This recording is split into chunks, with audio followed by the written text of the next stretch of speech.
Hello बच्चों, चलिए प्रश्न को पढ़ते हैं। कोलाइडी। बच्चों ये क्या है? ये नहीं है।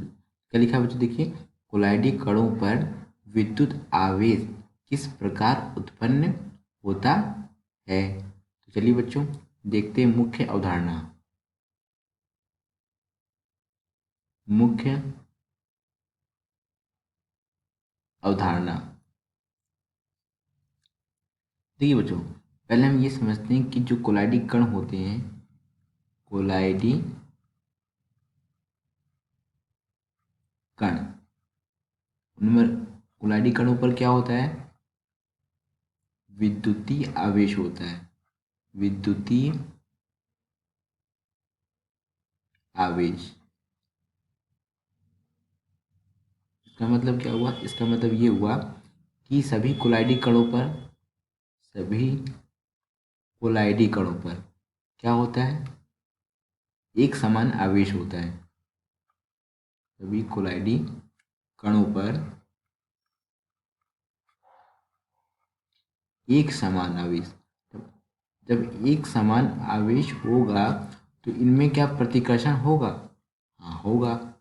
प्रतिकर्षण होगा तो क्या होगा? देखिए, प्रतिकर्षण के कारण प्रतिकर्षण के कारण समान आवेश कणों के समान आवेश कणों को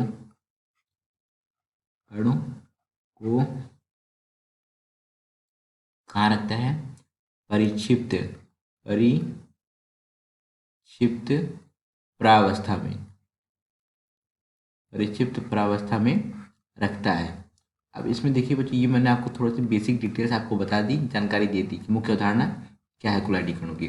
अब इनमें विद्युतीय आवेश होता है तो उनके तीन कारण हैं। कौन से कारण हैं? तीन कारण हैं। पहला कारण है हमारा घर्षण द्वारा आवेश की उत्पत्ति। घर्षण द्वारा आवेश की उत्पत्ति। इसमें क्या होता है? देखिए, इसमें होता है कि जो परिक्षेपण माध्यम और परिक्षिप्त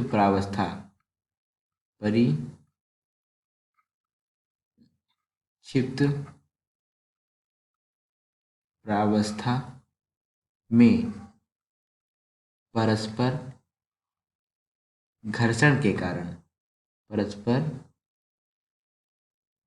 घर्षण के कारण क्या होता है? कणों पर आवेश की उत्पत्ति होती है।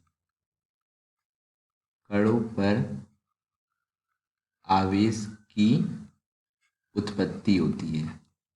ये तो हो गया हमारा क्या? पहला कारण। अब दूसरा कारण देखते हैं। दूसरा कारण क्या है हमारा? दूसरा कारण है हमारा वैद्युत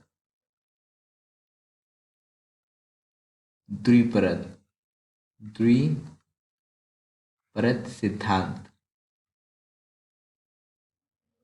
इसका मतलब क्या हुआ? देखिए, समझते हैं कि क्या है ये। कोलाइडी कणों पर कोलाइडी कणों पर क्या होता है? एक समान आवेश होता है। तो कोलाइडी कणों पर आवेश आवेश की क्या होता है? आवेश की द्वि स्तर परत होती है। क्या होती है? द्वि-स्तर परत होती है। द्वि-स्तर परत तब क्या होता है? देखिए, जो पहली परत होती है, कौन सी? जो हमारी पहली परत होती है कोलाइडी कणों की, उसमें क्या होता है? देखिए, उसमें अधिशोषित क्या होता है बच्चों? अधिशोषित। पहली परत अधिशोषित आयनों की होती है। अधिशोषित आयनों आयनों की होती है। और जो दूसरी परत होती है वो कैसी होती है? दूसरी परत। वो कैसी, दूसरी परत कैसी होती है? दूसरी परत होती है हमारी परिक्षेपण माध्यम। परिक्षेपण माध्यम में विपरीत, परिक्षेपण माध्यम में विपरीत आयनों, विपरीत आयनों, आवेश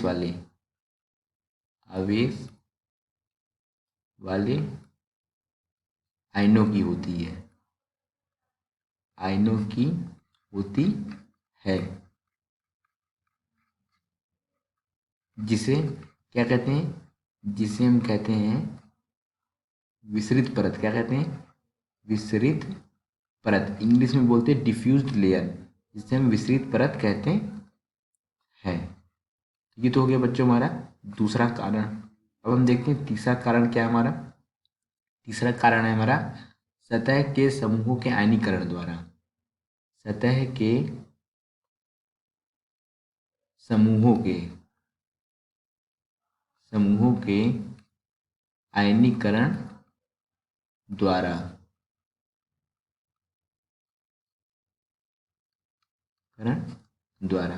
इसमें क्या होगा देखिए, इसमें क्या होगा, जो कोलाइडी कण पर जो आवेश होंगे, कोलाइडी कणों पर आवेश, कोलाइडी कणों पर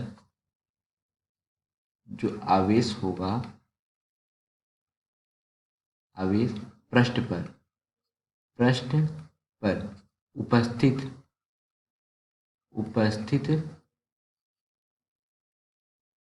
पृष्ठ पर उपस्थित समूहों के आयनीकरण द्वारा। किसके द्वारा बच्चों? आयनीकरण से उत्पन्न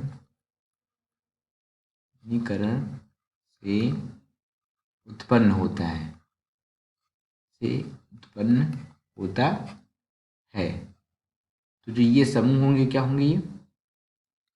ये समूह कोलाइडी पदार्थ के कण होंगे। क्या होंगे? कोलाइडी पदार्थ के कण या क्या होंगे? या होंगे स्कंदन रोकने होती हूँ। स्कंदन मतलब क्या होता है? अवक्षेपण। स्कंदन रोकने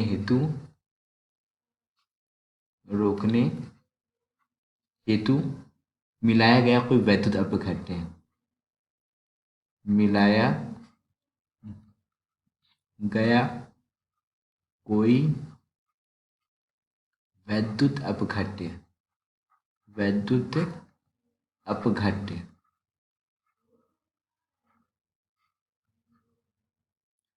तो देखिए बच्चों, प्रश्न में क्या पूछा था? प्रश्न में पूछा था हमारे कोलाइडी कणों पर विद्युत आवेश किस प्रकार उत्पन्न होता है। तो बच्चों ये 3 प्रकार हैं जिन कारण क्या होता है, यहाँ पे आवेश की उत्पत्ति होती है। पहला कारण क्या हमारा?